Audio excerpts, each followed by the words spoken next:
Kalau kita melihat sejarah pembangunan di dunia ketiga, itu nggak bisa dilepaskan dari peristiwa Perang Dunia Kedua. Pengadopsian gagasan-gagasan dari Barat ke negara dunia ketiga itu memang tidak bisa dilepaskan dari hegemoni global.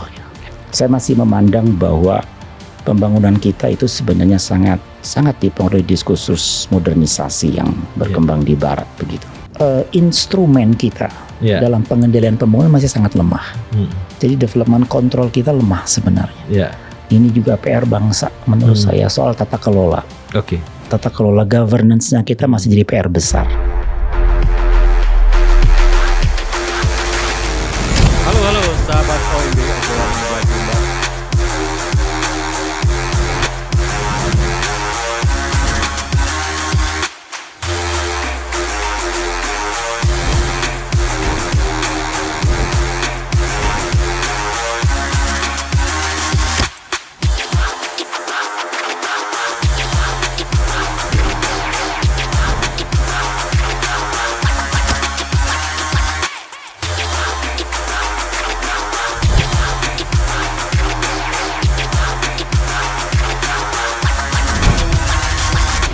Halo sahabat OMB, pembangunan negara dunia ketiga menjadi pembahasan kita hari ini. Telah hadir di studio kita Dr. Tubagus Furqon Sofhani, ya, ini pengajar di studi pembangunan, Mas ya, studi pembangunan ITB, dan kita akan mencari insight tentunya untuk Indonesia juga, bagaimana negara dunia ketiga yang berubah dari developmentalism jadi apa gitu sekarang ya. Saya juga nggak ngikutin. Yang dulu kan developmentalism konsepnya. Nah, untuk kita mengawali Mas Furqon, mungkin kita menceritakan Indonesia dulu deh tentang itu, tentang awal mulainya negara ketiga mengkonsep dirinya sebagai sebuah rezim pembangunan waktu itu ya. Silakan Mas Furqon. Iya, terima kasih Mas Meldi dan sahabat semua ya. Kalau kita melihat sejarah pembangunan di dunia ketiga, itu nggak bisa dilepaskan dari peristiwa Perang Dunia Kedua. Perang Dunia Kedua ya. Iya. Karena kemudian mazhab pembangunan yang dianut oleh negara dunia ketiga itu tentu pada pilihan apakah mengikuti yang blok Barat gitu ya sebagai dunia pertama atau blok Timur. Dunia yang kedua begitu. Nah, ketika pasca Perang Dunia Kedua itu, sebut saja negara dunia pertama itu memiliki pengaruh yang sangat besar di dalam politik dan ekonomi secara global.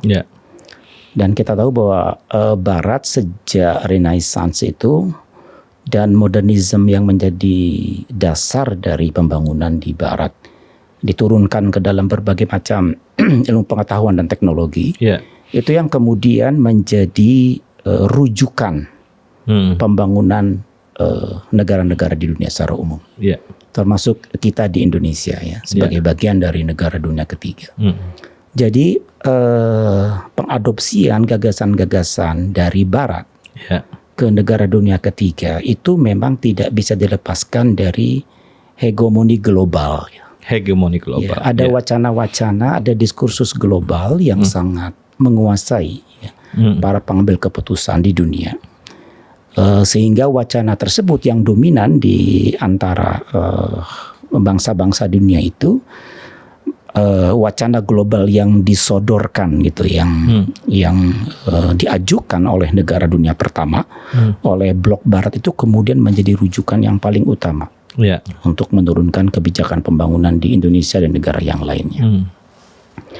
Nah, untuk di Indonesia sebenarnya perlu juga kita bedakan ya untuk fase Orde Lama dengan Orde Baru. Karena pada waktu Orde Lama presiden kita ya, Presiden Soekarno, seorang yang sebenarnya sangat banyak dipengaruhi pandangan-pandangan sosialisme.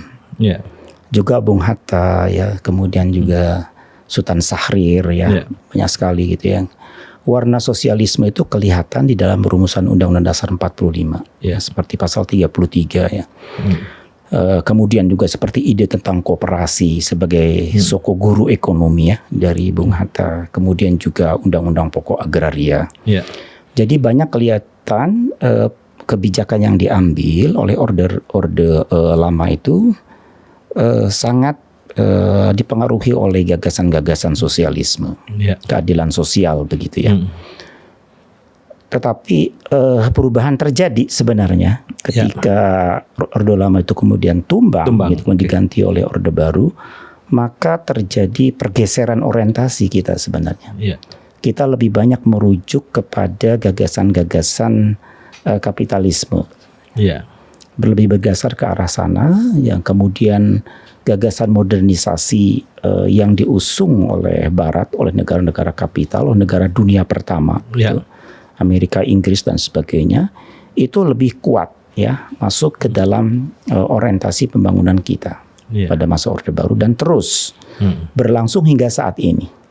Walaupun tentu ada beberapa modifikasi yang terjadi setelah Orde Baru itu begitu, tetapi menurut saya perubahannya tidak begitu signifikan.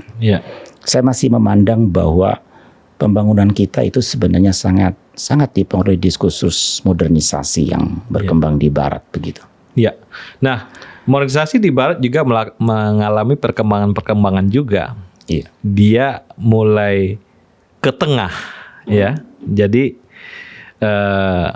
sekarang liberalisasi atau kapitalisme itu di sebuah perusahaan, pegawai juga punya saham di situ yang awalnya enggak ini, atau awalnya zamannya Reagan, Thatcher, dia mengurangi banget peran negara. Tapi setelah saat ini kembali ada peran negara untuk itu. Nah, gimana nih melihatnya, Mas Furqan?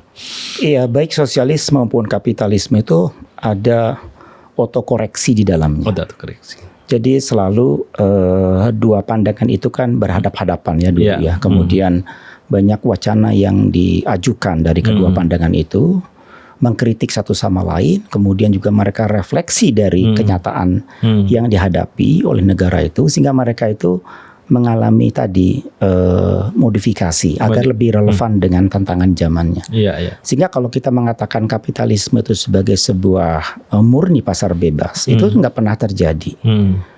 Dari sejak awal pun Amerika berdiri, kemudian juga Inggris dan sebagainya, itu banyak intervensi negara sebenarnya. Yang betul-betul free market itu sebenarnya nggak ada. Tetap ada intervensi negara, hanya mungkin besaran dari intervensi itu berbeda satu negara dengan negara yang lain. Amerika juga sangat kental ya, apalagi kalau yang menang Partai Demokrat begitu, maka nuansa intervensi negara itu cukup kuat ya. Seperti misalnya kalau di kemarin ketika Obama ya, dengan Obama yang terkait dengan asuransi kesehatan ya. Itu kelihatan ya bentuk intervensi Amerika itu. Juga di dalam, saya kebetulan bidangnya di planologi gitu, di penataan ruang. Bagaimana juga izin untuk mendirikan bangunan, izin mendirikan usaha, kemudian juga regulasi tentang penataan ruang itu sangat ketat sekali, lebih ketat dari kita di Indonesia. Walaupun itu tanah punya kita, kan dalam kapitalisme boleh orang punya tanah begitu ya, sebagai milik pribadi, sama dengan kita. Tetapi bagaimana kita memanfaatkan tanah itu? Apakah untuk rumah, untuk pendidikan, untuk kesehatan, untuk bisnis? Itu harus mendapatkan persetujuan dari pemerintah. Dari pendirikannya, desainnya, kalau kita mau mengubah juga harus lewat persetujuan yang tidak sederhana untuk mendapatkan approval dari pemerintah. Di kita sekarang kan bebas aja di sini di Indonesia relatif ya seperti itu. Jadi negara yang kita kenal sebagai negara pengusung kebebasan, negara kapitalisme gitu, sebenarnya banyak intervensi negara di situ ya. Sekolah public school di Amerika dari SD bahkan dari kindergarten gitu sampai dengan SMA itu adalah gratis. Bahkan dikasih makan siang ya. disediakan begitu. Ada bis yang Itu sekolah community ya? Ya, public school, sekolah negeri kalau di sekolah kita. Negeri, tapi juga mereka punya swasta juga kan? Oh iya, betul. Kalau yang swasta bayar. Di perguruan tinggi, sekalipun untuk yang warga negara yang berasal dari negara bagian itu, state itu juga disubsidi. Oke. Ya. Jadi banyak sekali subsidi itu sebenarnya di negara-negara Amerika yang dianggap negara yang paling kanan gitu, yang paling mendorong ya peran negara yang mengecil. Jadi walaupun tadi Reagan dengan Margaret Thatcher itu mengusung neoliberalisme gitu ya, pada awal 80-an untuk mengurangi peran negara ya, spending budgetnya untuk urusan-urusan publik begitu, tapi nggak pernah sebenarnya hilang betul. Tetap aja ya masih kuat intervensi itu. Kemudian kita soroti daerah lain, Mas Furqon. Amerika Latin nggak berubah tuh. Iya. Itu unik Amerika Latin. Betul. Ya, Amerika Latin itu memang secara sejarahnya sangat dipengaruhi pandangan dependensi, gitu ya. Dependensi. Okay. Ya, kalau kita melihat teori pembangunan, ada yang modernism, gitu ya. Kemudian ada dependensi. Nah, dependensi secara akarnya memang banyak dipengaruhi oleh pandangan-pandangan kiri, oleh Marxism, dan menganggap bahwa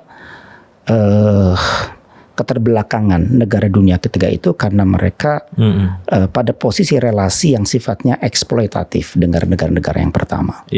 Jadi yang dipandu ada ketergantungan gitu. Jadi ketergantungan negara bekas jajahan begitu ya, enggak seperti Indonesia, negara di Amerika Latin, Afrika terhadap negara-negara penjajah yang banyak dari negara dunia pertama. Dan dependensi itu terus berlangsung walaupun secara politik negara dunia ketiga itu sudah merdeka. Terus dependensinya itu terus bergantung. Maka mereka punya gagasan kalau ingin negara itu berkembang, dia harus melepaskan dependensinya itu. Dia harus menguatkan gitu ya, kekuatan dari dalam. Dan relasi-relasi terhadap negara pertama itu sedapat mungkin untuk bisa dikurangi di situ, itu yang kan. Jadi kalau kita menggunakan Marxism itu kan ada proletar dan borjuis gitu ya, kelompok masyarakat itu ya. Si teori itu kan diekstrapolasi lah, digunakan untuk relasi antar negara. Jadi yang borjuis itu direpresentasikan dengan kelompok negara-negara dunia pertama, negara kapitalis, sedangkan borjuis itu adalah negara dunia ketiga. Ya. Dan dalam pandangan Marxis itu kan relasi antara borjuis dengan proletar itu kan sifatnya eksploitatif.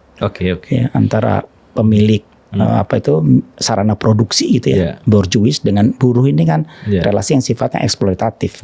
Nah begitu juga dalam konteks relasi antar negara. Jadi ada proses eksploitasi dari negara pertama ke negara dunia ketiga. Nah, yang unik juga di Amerika Latin, perubahan-perubahan sosial itu sangat dipengaruhi gereja. Nah, ini menarik juga. Jadi kombinasinya ada gerakan kiri, ada gereja di situ. Ya, walaupun dia yang dibilang orang ya gerakan pembebasan gereja, pembebasan kiri gitu ya. Nah, itu juga menarik. Nah, kita geser ke Eropa. Eropa warnanya berbeda. Walaupun bukan dunia ketiga ya, dia berbeda. Saya kira masih sosial demokrat. Ya, gimana nih kita menggambarkan, menceritakan Eropa ini gimana? Eropa itu negara kapitalisme yang mengalami proses pergeseran semakin menguat kepada sosialisme, gitu. Kalau saya memandang ya, terutama negara-negara Skandinavia. Ya, jadi seperti Denmark. Awalnya dia kapitalisme. Iya, kapitalisme tuh begitu bentuknya ya. Kalau kita melihat itu seperti itu, begitu. Tapi kemudian dia mengalami juga proses modifikasi di dalamnya, begitu ya enggak. Dan intervensi negara di Eropa secara umum betul lebih kuat daripada di Amerika Serikat. Ya. Terutama negara-negara Skandinavia tadi ya. Denmark, kemudian Finlandia, Swedia begitu ya. Norway ya. Pajaknya sangat tinggi sekali, bisa 50 atau bahkan 60% begitu ya enggak. Tetapi pelayanan kesehatan pendidikan sangat baik sekali ya, disupport oleh sistem negara itu. Ya. Perubahan-perubahan itu. Jadi sebenarnya tentu Inggris, Perancis juga masih mengandung sejumlah intervensi juga ya, walaupun tidak sekuat negara-negara Skandinavia tadi. Begitu. Iya, iya. Nah juga di Australia selalu buruh yang menang ya. Iya, iya. Buruh juga kuat di Australia dan saya kira berapa dekade Australia tetap buruh, dan juga di Jerman sosialis Sosdem tapi yang Kristen Sosialis Demokrat yang selalu menang di situ ya. Artinya Pak Iskandar Al-Sabana pernah cerita pada mata kuliah futuristik dulu ya, bahwa kapitalisme itu akan bertahan. Kenapa? Dia memodifikasi dirinya, dia akan bertahan. Dan Francis Fukuyama menceritakan tentang akhir ya, akhir bahwa itu kekuatan pasar lah yang menang. Nah, the end of history ya. Dia bicara bahwa pasar dan kemudian bentuk negara demokrasi sebagai evolusi terakhir dari sistem pemerintahan begitu dan ekonomi begitu. Ya kalau kita melihat sekarang, iya begitu ya. Saya sepakat ya, kekuatan pasar. Kalau kita melihat itu memang sesuatu yang semakin menguat, tetapi juga pada saat yang bersamaan gitu, tidak bisa dilepaskan juga dari intervensi negara gitu. Saya sebut tadi ya, bahkan di Amerika sekalipun. Mungkin yang ingin ditegaskan oleh Fukuyama itu bentuk-bentuk negara sosialis apalagi komunis udah semakin ditinggalkan. Ya Cina, Vietnam begitu udah semakin juga negara-negara kapitalisme atau state capitalism gitu. Tapi sangat membuka sekali investasi dari luar yang untuk tumbuh gitu. Itu yang sejak Deng Xiaoping ya. Sejak Deng Xiaoping menggantikan Mao gitu. Kemudian dia mengubah sebenarnya kebijakan ekonomi yang lebih mendorong kepada kapitalisme juga. Jadi kita melihat berubah juga itu ya komunisme itu. Iya. Nah kita cerita sedikit nih Mas Furqan tentang Cina sendiri gimana? Apa yang terjadi sebenarnya? Jadi Cina di awal pada zaman Mao gitu ya, setelah Mao bikin revolusi gitu dan menjadi negara yang komunis yang terbesar gitu, mencoba ingin menerapkan gagasan-gagasan Marxisme dalam negaranya itu. Ya misalnya sarana produksi dimiliki oleh negara dan sebagainya seperti itu, investasi oleh negara ya. Tapi ternyata selama lebih dari 20 tahun sejak mau berkuasa itu sampai awal 70-an gitu. Ya, lebih dari 25 tahun saya kira ya. Itu ekonomi berjalan sangat-sangat lambat. Kemiskinan juga masih sangat tinggi di Cina tahun 70-an itu. Jadi Deng Xiaoping yang kemudian menggantikan Mao melihat ini ada kegagalan di dalam kebijakan ekonomi yang dibangun oleh Mao ini, ada keterbatasan sehingga persoalan kemiskinan itu menjadi masalah yang tidak cukup terpecahkan selama 25 tahun. Maka dia membalikan gitu ya. Ungkapan dia tidak penting warna kucing untuk nangkap tikus ya. Yang penting dia bisa menangkap tikus. Jadi dia nggak penting, jadi dia ubah gitu ya. Maka semakin terbuka negara itu terhadap bentuk-bentuk modal dalam maupun luar negeri. Individu silakan mau bikin usaha dan sebagainya juga dari luar. Maka ketika melihat Cina mengalami perubahan investasi yang sangat besar ketika Deng Xiaoping itu. Dan kita lihat dalam 40 tahun terakhir ini perkembangan ekonomi Cina luar biasa. Bahkan keluar investasinya, bahkan keluar dari negaranya begitu kita melihat ya. Jadi nampaknya Deng belajar dari kegagalan Mao sehingga mengubah itu. Nah itu butuh usaha besar tuh ya. Oh luar biasa tuh Deng. Nah kita sedikit melirik Middle East. Nah belum mengalami demokrasi, masih kesultanan apa segala macam. Ini gimana? Apa yang terjadi sebenarnya? Ya kalau kita Middle East merujuk kepada negara-negara Arab, ya negara Arab ini kan sebenarnya dulu menjadi bagian Inggris, dari Inggris. Sebelumnya kan bagian dari Turki Utsmani ya. Tapi begitu Turki Utsmani itu tumbang, kemudian mereka menjadi negara-negara kecil. Ya. Jadi balik ke sistem yang lama. Sistem kerajaan memang dari dulunya begitu yang bentuknya, sehingga ketika tumbang jadi negara kecil yang kita lihat sekarang, Saudi Arabia, Uni Emirat Arab, ya, dan seterusnya, Qatar, Kuwait, relatif stabil kalau menurut saya, ya, dalam pandangan saya, salah satunya karena kontribusi minyak, ya, jadi ada kemakmuran, bonanza minyak, ya, yang didapatkan oleh warganya. Akan berbeda kalau mereka ada persoalan miskin menurut saya.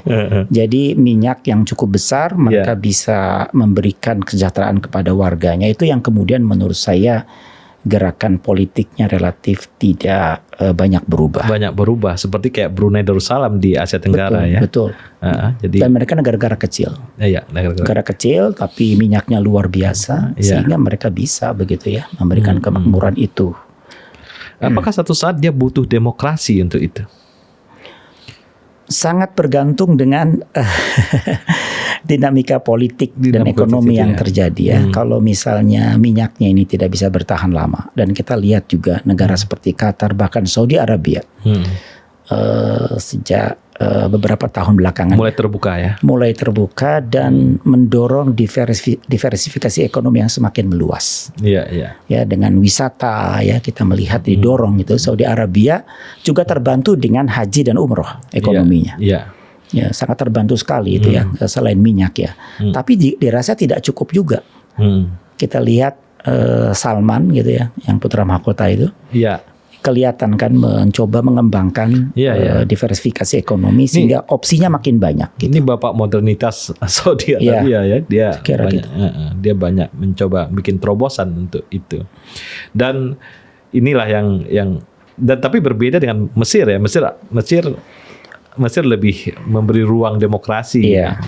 Walaupun si Francis Fukuyama bilang demokrasi saat ini dia prosedural, tidak substansial. Artinya demokrasi berjalan, tapi masalah-masalah kesejahteraan tidak terjadi.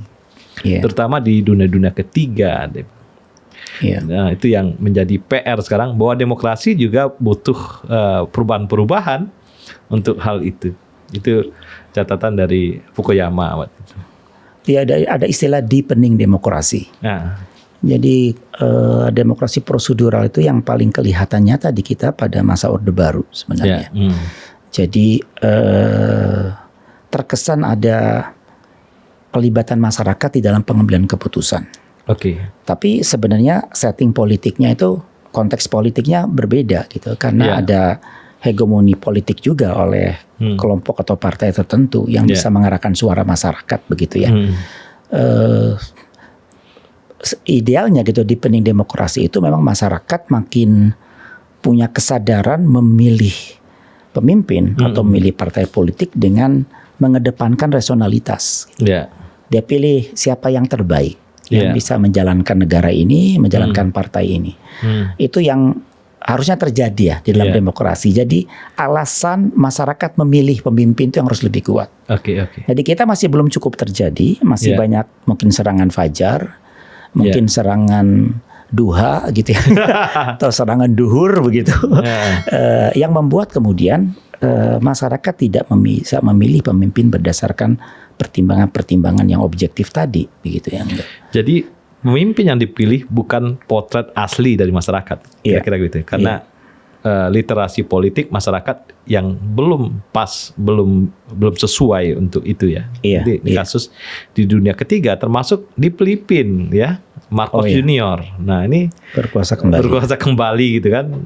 Itu juga menjadi potret yang ini gitu di dunia ketiga gitu.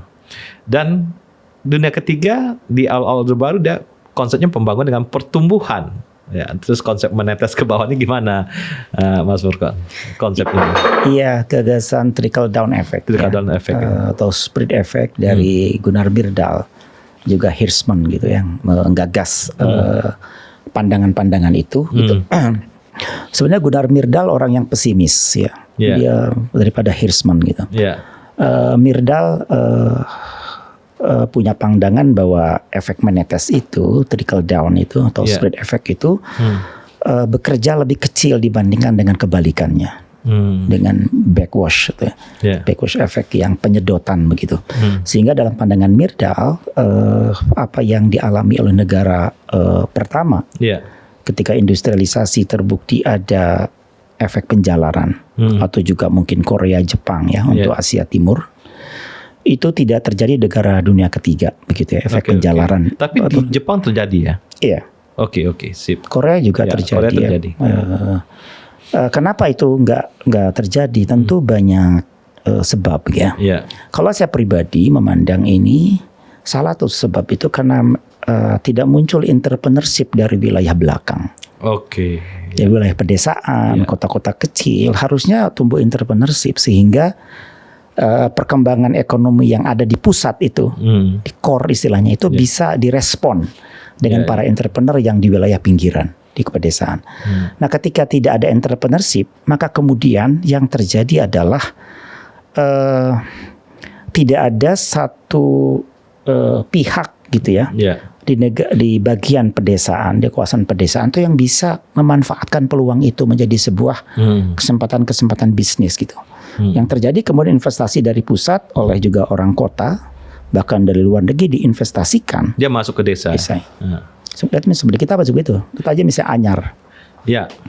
Saya kan dari Serang ya. Jadi lihat betul lah Anyar tahun 70-an seperti apa dibandingkan dengan sekarang. Hotel-hotel semua dan sebagainya itu merupakan investasi. Dari luar ke dalam ketimbang trickle down dari Jakarta dan sebagainya gitu ya, enggak. Bukan orang Anyar yang punya kemampuan, punya kemampuan entrepreneurship untuk melihat nih punya potensi di Jakarta, ada penduduk pengen rekreasi, tempat dia ini ada pantai yang cukup baik, dia bisa mengembangkan usaha, itu enggak muncul gitu. Buat saya itu yang paling utama ya, entrepreneurship atau rural entrepreneurship. Itu kata kunci penting buat negeri ini ya, untuk mendorong tuh berangkat dari situ. Yang kedua, persoalan infrastruktur yang nggak merata antara pusat dan pinggiran. Tidak mudah juga ya. Kalau di negara-negara Eropa, negara Amerika relatif merata. Jalannya bagus sampai ke desa. Sehingga orang mau invest di kota kecil pun bisa dilakukan. Bahkan terjadi deindustrialisasi istilahnya. Ketika di pusat mengalami kemunduran karena biaya makin mahal, misalnya entah itu biaya sewa gedung atau tanah makin naik, ya mungkin juga biaya UMR ya makin meningkat. Dia invest saja ke daerah kota-kota kecil. Relokasi dengan relatif mudah. Karena infrastruktur sedia di sana, SDM juga bisa. Nah di kita ini susah relokasi ini. Orang dari Jakarta mau relokasi ke Papua begitu. Nah, paling relokasinya Semarang. Masih di yang lain, ke Papua mungkin ke Maluku makin terbatas, NTT. Terbatas ya. Karena nggak mungkin, infrastrukturnya jadi sangat terbatas. Nah yang ketiga juga SDM ya. SDM yang ada di core dan periferi yang sangat timpang.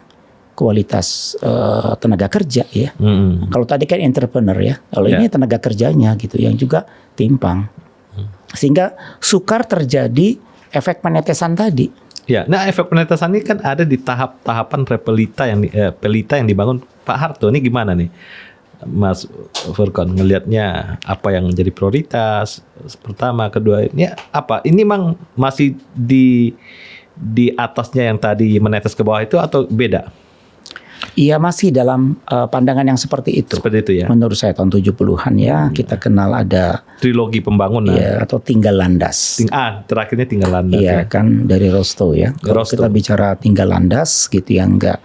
Itu kan juga gagasannya negara bisa tinggal landas kalau ada proses industrialisasi. Itu Rostow ya? Iya itu. Beberapa negara Eropa sudah tinggal landas di abad 18 gitu atau 19 begitu ya, Inggris dan sebagainya sudah melewati fase-fase itu gitu. Itu yang ingin didorong begitu oleh Orde Baru ya, proses industrialisasi itu. Tapi dalam pandangan saya kita tuh not the real industry yang kita bangun. Yang kita bangun pada umumnya ya itu adalah pabrik. Ya, bukan industri. Kalau kita bicara industri itu knowledge-nya dimiliki oleh perusahaan itu, oleh sistem itu. Bukan knowledge-nya negara lain yang punya teknologi yang kita cuma tempat untuk pabrik, assembly, untuk memproduksi itu yang lebih banyak terjadi. Misalnya Pak Habibie itu dengan industri strategis punya gagasan menguatkan industrialisasi. Menurut saya gagasan yang luar biasa dari beliau tentu paham betul ya dari situ mulainya. Tapi kita lihat juga tidak mudah tantangannya, begitu ya nggak? Lebih gampang jadi pabrik aja, buka berbagai macam pabrik-pabrik mobil ya, atau motor, elektronik di sini ya.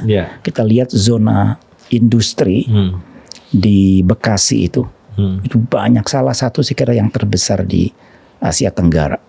Zona industri itu yang di Karawang ya, betul, Cikarang dan sebagainya. Tapi bukan betul-betul industri yang sebenarnya, karena knowledge-nya itu lebih banyak dipegang negara asal luar timbang kita sendiri. Jadi nilai tambahnya masih di negara asalnya. Tenaga kerja murah di sini ini dipakai itu. Betul. Jadi itu memang kampanye pada masa Orde Baru ya. Buruh murah, kemudian berlimpah, gitu, kemudian bisa distabilkan oleh pemerintah ya, trilogi pembangunan gitu ya, enggak demo ditekan dan sebagainya. Itu kan sebuah upaya bagaimana bisa menarik investasi sebesar mungkin ke Indonesia begitu. Nah, setelah reformasi ada gium baru atau model pembangunan berkelanjutan. Ini apa ceritanya nih, Mas Urkan? Kalau kita bicara berkelanjutan itu kita mundur ke beberapa tahun belakang. Ya, terutama tahun 60 dan tahun 70-an sebenarnya. Dulu ada sebuah buku namanya Limit to Growth. Ya, dari Club of Rome ya, itu sebenarnya yang banyak salah satu buku yang memberikan banyak inspirasi tentang kegagalan pembangunan yang berorientasi kepada ekonomi. Ada masalah lingkungan yang harus dibayar. Ya, efek lingkungan yang harus dibayar.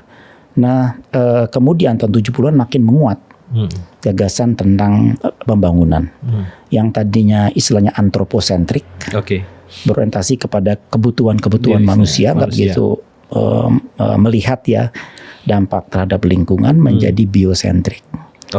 Menjadi biosentrik ya, terus berubah menjadi ekosentrik. Makanya Pak Emil Salim muncul di situ ya? Iya, tahun 82 saya kira kita ada KLH, dia Pak Emil Salim yang pertama.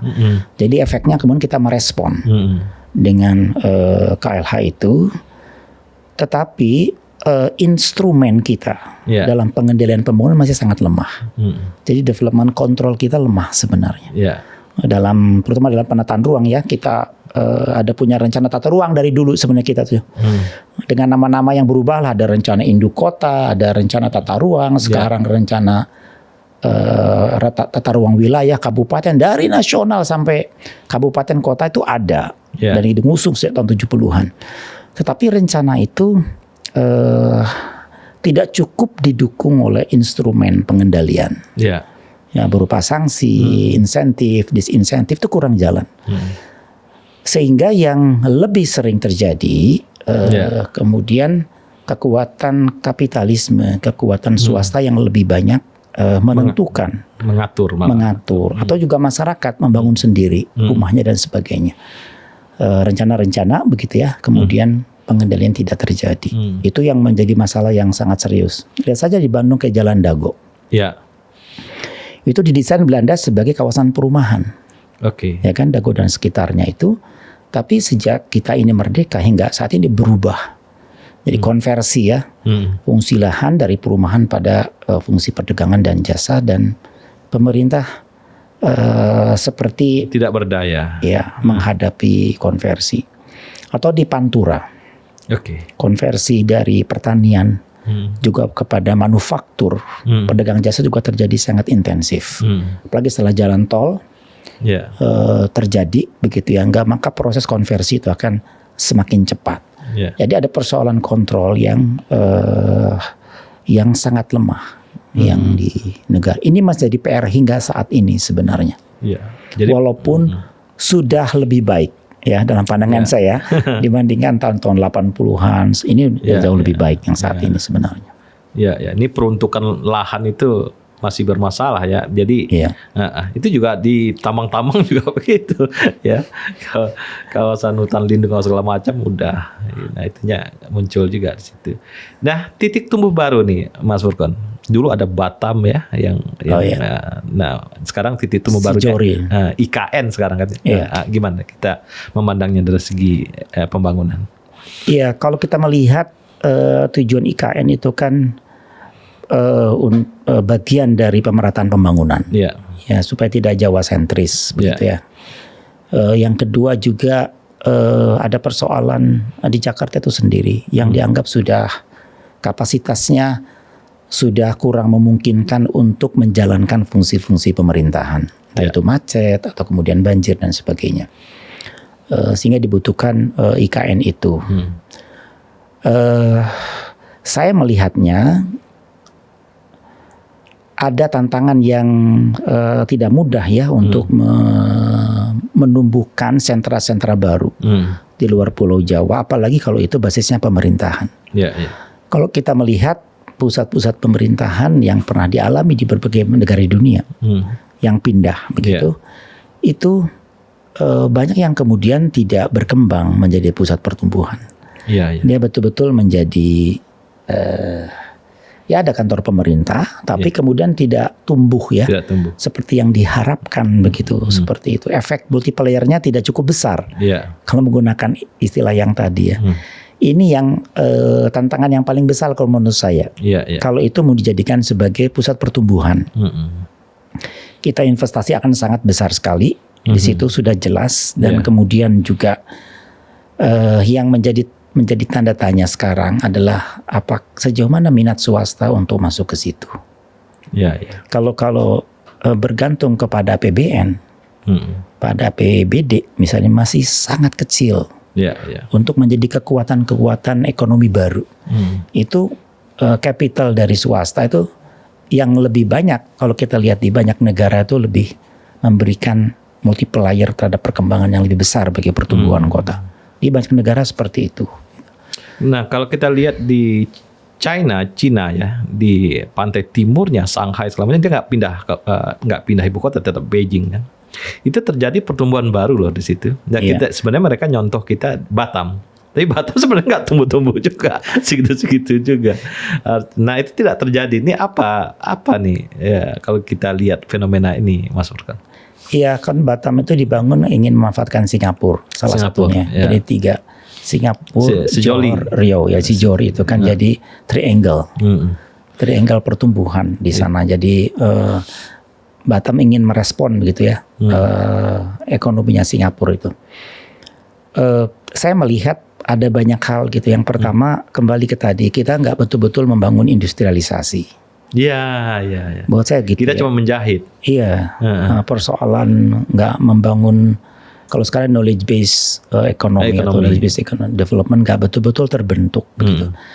Sehingga posisi Batam hingga saat ini terus-terusan menjadi periferinya Singapura. Tidak menjadi kota yang terus berkembang dengan pesat ya, dengan kekuatan-kekuatan pengetahuan yang ada di dalamnya menurut saya. Yang kedua, ini juga PR bangsa menurut saya soal tata kelola. Tata kelola governance-nya kita masih jadi PR besar. Antara governance kita dengan Singapura beda sekali ya. Jadi soal tata kelola ini apakah menyangkut investasi, menyangkut juga pelayanan publik, tidak mengalami perubahan-perubahan yang signifikan. Sehingga kemudian seperti sekarang begitu ya enggak. Apalagi Batam mengalami juga banyak kewenangan tumpang tindih antara badan otorita dengan pemerintah kotanya. Ada dualisme di situ ya. Itu juga bisa menghambat ya, pertumbuhan seperti itu. Nah, pertumbuhan ada dulu Pak Hatta Rajasa MP3EI. Nah, itu gimana kita? Cluster itu secara ini teori, secara konsep lah, itu memungkinkan nggak Mas Furqon? Sebenarnya konsep seperti MP3 itu kan konsep-konsep yang lama, yang klasik. Sebenarnya intinya sama aja, membangun pusat-pusat pertumbuhan baru. Hanya bahasa yang beda-beda aja. Dulu kita punya istilah kawasan andalan, ada pusat pertumbuhan kawasan strategis nasional. itu bahasa-bahasa yang menurut saya sama saja sebenarnya. Itu growth pull aja kalau dalam kembali ke teori pengembangan wilayah klasik. Iya. Kita menumbuhkan gitu pusat pertambahan baru di luar Pulau Jawa. Iya. Dari mulai Aceh sampai dengan Papua begitu. Udah lama ya gagasan-gagasan itu gitu ya enggak. Tapi tidak kunjung muncul ya pusat-pusat pertumbuhan Kalau baru. warung itu nggak rame jadinya ya. Sepi-sepi aja warungnya. Begitu aja lambat sekali ya perkembangannya. Yang tadi saya sebutkan ya, ada personal entrepreneurship, ada masalah tata kelola, ada masalah infrastruktur, ada masalah SDM yang timpang, yang itu kemudian tidak cukup untuk bisa mengembangkan kawasan-kawasan atau pusat pertumbuhan baru itu. Nah, ini juga terkait dengan dana desa ya. Nah, dana desa ini kan harusnya mendorong entrepreneurship di desa, tapi nggak terjadi juga ya. Iya, dana desa sebenarnya kan bentuk infrastruktur konsolidasi dari dana-dana selama ini yang masuk ke desa. Dulu ada PNPM ya. Ya, Program Nasional Pemberdayaan Masyarakat ya. PSBY ya. Itu kan sekarang dihilang kemudian menjadi dana desa. Dan desa punya otonomi dalam batas tertentu untuk menentukan kebutuhan pembangunannya. Nah, saat ini kalau kita melihat dari pengamatan desa yang saya amati, sebagian besar adalah infrastruktur memang, jalan, jembatan, begitu ya. Dan memang yang kelihatan itu oleh mereka. Tapi visi bisnis seperti ngebangun BUMDes, ya, atau koperasi atau UMKM masih belum cukup kuat. Menurut saya pendampingan ya dari entah itu pemerintah daerah atau pusat atau juga swasta ya, kemudian NGO itu menjadi sangat penting buat saya, agar dana desa ini memang bisa memutar ya, memutar bisnis di desa dari kemampuan-kemampuan entrepreneurship dan SDM yang dari desa itu sendiri. Nah, kalau kita berkaca ke Cina, nih apa yang bikin Cina cepat sekali tumbuhnya, Mas Fukan? Terutama di desa-desanya juga tumbuh. Iya, ya salah satu kelebihan ya, ini pro kontra lah, saya enggak. Salah satu kelebihan dengan segala kelemahannya gitu, sistem komunis itu dia bisa kontrol ya. Ya kontrol, bisa jalan ya. Kemudian juga sarana produksi tanah juga dipegang oleh negara dan sebagainya begitu. Memudahkan dalam batas tertentu. Kita ini bikin tol yang pendek aja bisa bertahun-tahun. Bukan karena bikin jalan tolnya, tapi bebasan lahannya. Yang bisa itu tol dari yang dekat sini dari Sumedang nih ya. Ya, atau Pasir Koja ke Soreang itu pendek sekali. Lama itu. Lama sekali untuk jalan sependek itu ya enggak. Jadi banyak sekali masalah-masalah non teknis yang kita hadapi ini ya, masalah politik, masalah budaya yang tadi itu menjadi penghambat begitu. Nah, di Cina relatif itu bisa diatasi untuk menyelesaikan masalah itu karena kontrol dari dari pemerintahnya. Ini terakhir Mas Fulkon, kita bahas tentang kegagalan Sri Lanka sebagai negara ketiga. Nah, ini menarik sebenarnya. Iya, ini tesisnya dependensi kalau menurut saya. Ya. Dia menjelaskan itu ya. Iya, ketergantungan dia kepada kekuatan ekonomi global, kepada sumber-sumber finansial global. Ketika kolaps, kemudian menimbulkan hutang yang sangat besar. Mungkin mirip dengan pada waktu kita juga chaos tahun 97. Ada kemiripan begitu ya, ketergantungan pada ekonomi global, kemudian rupiah jatuh itu semakin berat. Mungkin magnitude di Sri Lanka itu jauh lebih besar ya, dampaknya maksudnya, sehingga mereka mengalami kesulitan gitu ya di situ. Jadi selama bangsa itu memang nggak membangun kemandiriannya, akan mengalami situasi yang lebih rawan akan lebih rawan yang menghadapi kondisi itu. Nah, dunia ketiga yang sedikit tidak mengalami dependensi apa nih? Saya kira Thailand mungkin enggak ya. Iya, ya relatif ya. Sebenarnya tidak ada juga ya negara yang sepenuhnya. Tapi pasti ada. Sekarang apalagi dengan globalisasi itu udah semakin berdaya. Keterkaitan ya. Cuma bagaimana kita punya bargaining ya dengan pihak luar gitu ya. Itu yang menentukan perbedaan antar negara seperti itu. Nah, itu kayak Singapura demokrasi terpimpin. Iya betul. Betul. Demokrasi terpimpin. Niru Bung Karno dia. Demokrasi tapi aspirasi rakyat tidak ada. Iya. Dan berjalan dengan baik ya pembangunannya. Iya. Terima kasih Mas Furqon ngobrol-ngobrol pembangunan negara dunia ketiga ya. Sebenarnya banyak hal yang kita bisa gali ya, masalah petani, nelayan segala macam ya yang bisa kita ulas ya, terutama masalah-masalah klasik di negara dunia ketiga ya. Dan ini menarik gitu ya untuk menjadi diskusi lanjut bagi sahabat-sahabat OMB untuk mengambil apa yang terjadi di dunia ketiga gitu. Sahabat OMB, inilah Dr. Tubagus Furqon Sofani, pembangunan negara dunia ketiga. Terima kasih.